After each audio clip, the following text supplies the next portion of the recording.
good afternoon and welcome to Baina Midday News coming to you live from our news hub, Atomic Junction, Benab House, Accra. My name is Fawzi Abdullah. Coming up this afternoon.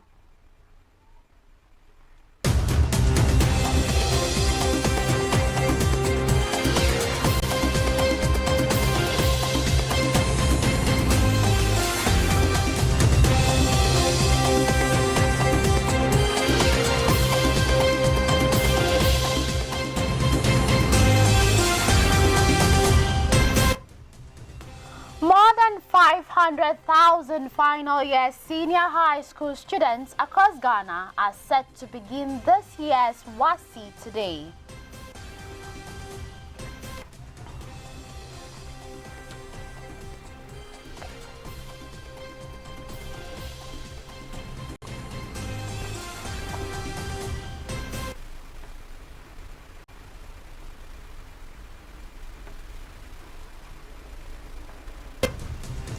And in business, Bank of Ghana has absorbed 19.06 billion Ghana cedis from the domestic money market through its latest 14-day bill auction.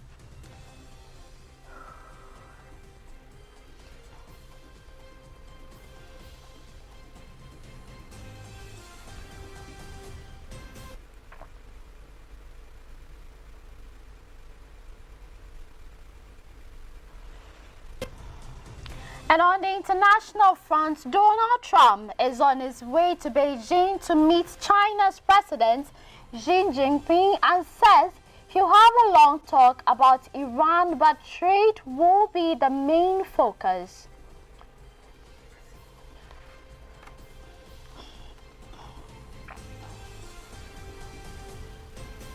These and many more stories coming up in the next few minutes. Do stay.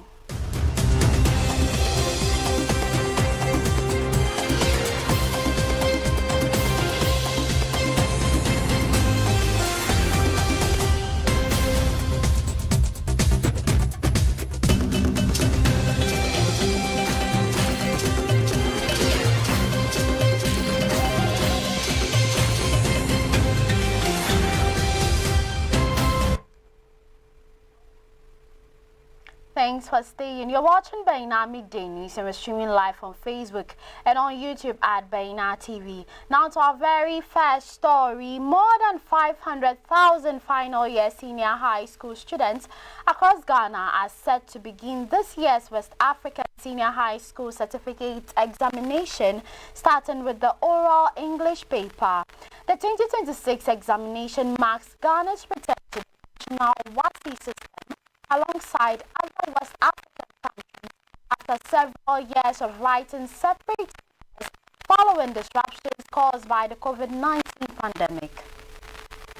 The West African Examination Council, WAEC, said all necessary operations have been completed to ensure a smooth conduct of the examination nationwide. Head of Public Affairs at WAEC, John Kapi, said in an interview on Tuesday, May 12, 2026, that measures had been put in place to safeguard the integrity of the exams, including delays in the printing of question papers for security reasons. In terms of operations, I think we are very much on course. For security reasons, we delayed the printing of the exams papers because we don't want the papers out there early to prevent the activities of those who want to compromise the integrity of the exams, he said. Mr. Kapi assured candidates, parents and schools that examination materials for all centers were ready and would be delivered on schedule. WAEC has in recent years intensified efforts to curb examination malpractice through tighter security measures, enhanced monitoring and collaboration with security agencies. The examination is expected to take place across hundreds of centers nationwide, with candidates writing a range of core and elective subjects over the coming weeks.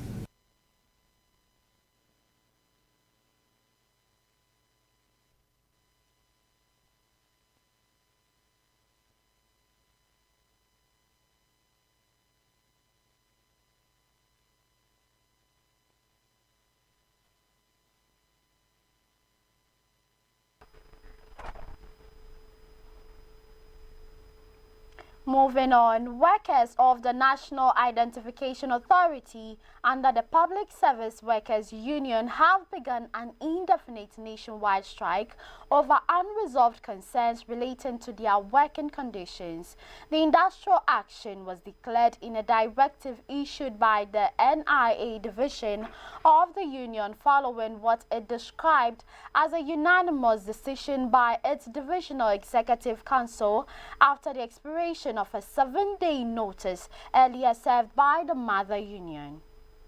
According to the statement, all members across the country were instructed to fully comply with the strike directive until their demands are addressed. Ahead of the strike, workers had also been directed to report to their workplaces on Monday, May 11th and Tuesday, May 12th, dressed in red attire or red armbands as a symbol of solidarity and protest. The union further stressed that the action would remain in force until authorities respond to the concerns raised by workers. Regional officers of the union have meanwhile been tasked to ensure strict enforcement of the directive across all jurisdictions. The statement, jointly signed by the Assistant Divisional Secretary Goswe Ayuvo Bismarck and Divisional Chairman Francis Bankfudem Newzago, urged members to remain united throughout the industrial action. The strike is expected to disrupt services at NIA offices nationwide, including Ghana card registration, replacement and update services, unless government and union leaders reach a last-minute agreement. Away from that, the Trifupraso District Magistrate Court in the Central Region, presided over by His Worship Cephas Atizo, has fined 2 invigilators and 2 teachers 3,000 Ghana cedis each, in default of which they will serve a 1-year jail term for engaging in examination malpractice during the 2026 Basic Education Certificate examination at their respective centers.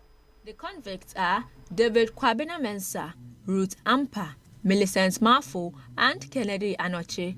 According to the prosecution, David Kwabena Mensah was found guilty of leaking examination questions contrary to Section 4B of the West African Examinations Council Act 2006.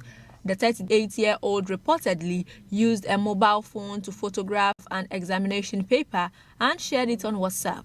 Ruth Ampa was also found guilty of assisting candidates by dictating answers to them, thereby breaching Section 20, Act 1 of the Criminal Offences Act, as well as Sections C and 9 of the West African Examination Council Act 2006. Millicent Marfo and Kennedy Anoche were convicted of conspiring to unlawfully possess examination materials in contravention of Section 23 of the Criminal Offences Act and Section 3 of the West African Examinations Council Act. The 2 committed the offences at Trifupraso Senior High School Examination Center. The court convicted all 4 accused persons based on their own guilty pleas. Further in today's bulletin, the Right to Information Commission says it has increasingly resorted to the courts to compel institutions to comply with directives to release public information requested under the Ghana's RTI Act. Head of Legal at the RTI Commission, Stephen Owusu, disclosed that the Commission has filed more than 50 court cases against institutions that failed to comply with orders issued under the Right to Information framework. Mr. Owusu said the Commission took the decision to seek judicial enforcement after realizing the RTI Act does not clearly spell out what happens when the institutions ignore directives from the Commission. According to him, the Commission eventually developed a legal strategy to pursue enforcement through the courts, particularly in cases where institutions refuse to release information or pay administrative penalty imposed by the Commission. Mr. Owusu revealed that the Commission has recorded significant success in the courts. The Right to Information Act, passed in 2019 after years of advocacy by civil society groups and media organizations, was designed to promote transparency and accountability in public institutions. The law gives citizens the right to request information from public institutions, subject to certain exemptions relating to national security, privacy, and public interest considerations. However, implementation challenges have persisted, with journalists, civil society organizations, and ordinary citizens frequently complaining about delays, refusals, and bureaucratic obstacles in accessing public information. Mr. Owusu said the Commission often seeks two key reliefs from the courts: enforcement of administrative penalties and orders compelling institutions to release the requested information. You're still watching Baina Midday News. We'll go for a quick break, after which we bring you business and more. Do stay.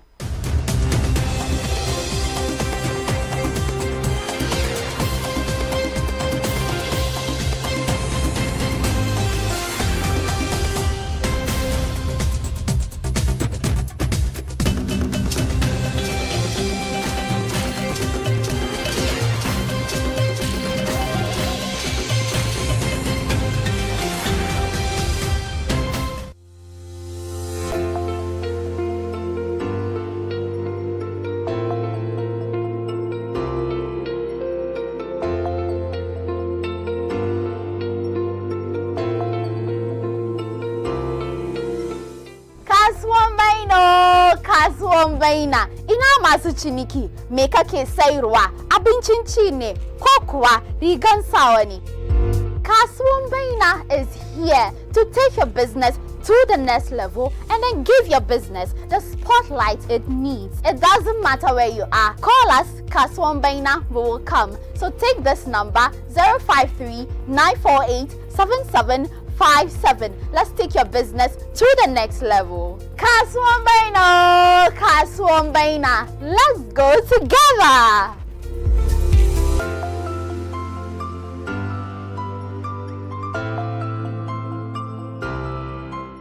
Last season, we saw incredible talent, passion, and purpose. And we delivered on our promises, a fully sponsored Umrah package for our eventual winner. Now is your turn to stand the chance of winning a fully sponsored Umrah package, capacity building opportunities, and cash prizes. The Ummah Show Season 2 is here. Bigger and better. Are you a young Muslim between 18 and 30? Do you have a talent that can inspire the Ummah? Then this is your moment. Apply now at ummah.bainamultimedia.com. Call 0539-467757 for further inquiries. Don't just watch it, be part of it. The Ummah Show. Definitely different. Allahu Akbar, Allahu Akbar.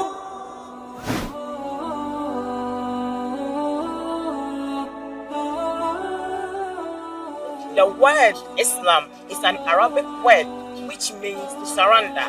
As a Muslim, you surrender yourself to the Almighty Allah, your Creator. To do that, we need to understand the concept of Islam. Baina TV comes your way with the most educative and informative Islamic program, Understanding Islam. On this show, we answer all the questions regarding Islam, the do's and the don'ts of the Sharia, and many others. Make a date with me, Aisha Muhammad Saqib, this and every Friday at 10:30 a.m. as we educate ourselves with the knowledge of the Deen.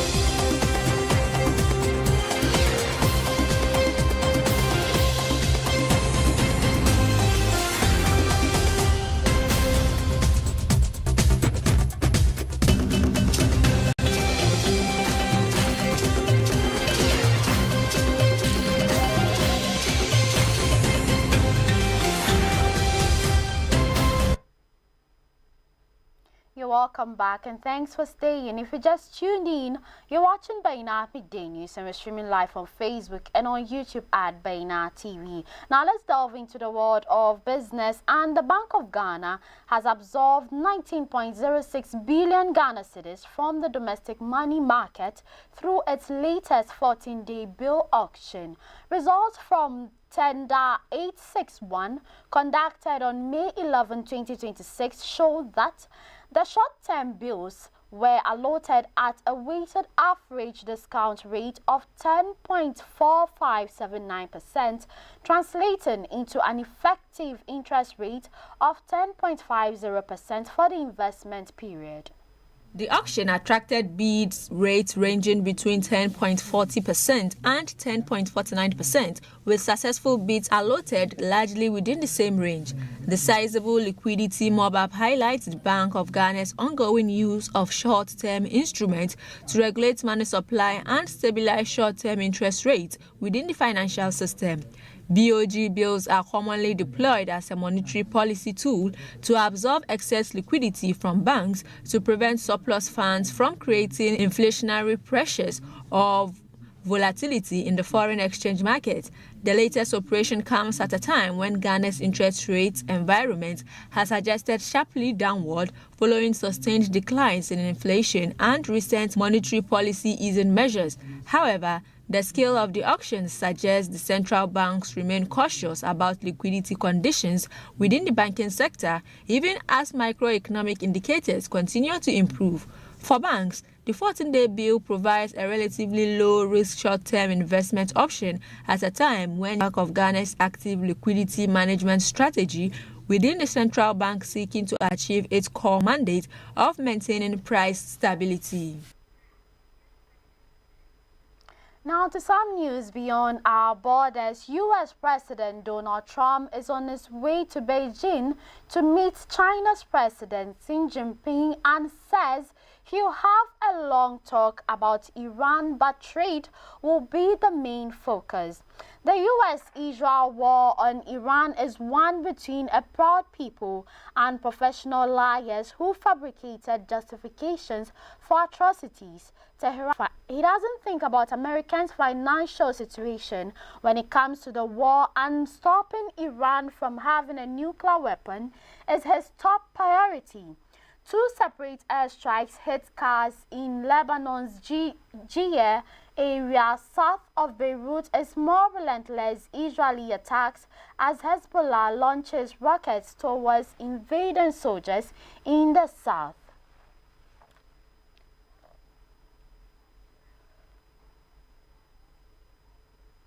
Still on the international front, Burkina Faso's military rulers intensified their crackdown on NGOs and civil society groups on Tuesday, announcing the suspension of a further 247 associations. This brings to more than 900 the number of organizations closed or dissolved by the junta since last month. Those impacted by the latest ministerial decree includes Burkina-based associations working in the fields of health, education, women's rights, farming, the environment, culture and sports. In July 2025, junta leader Ibrahim Traoré signed a law restricting the workings of rights groups and syndicates. International NGOs and charities that receive foreign donations are regularly accused by the junta of spying or collusion with jihadists fighting the army. Both Amnesty International and Human Rights Watch have expressed their alarm over the moves, which further tightens the junta's control over civil society. Amnesty last month described the dissolution of associations as inconsistent with Burkina Faso's constitution, which it said guarantees freedom of association and union. The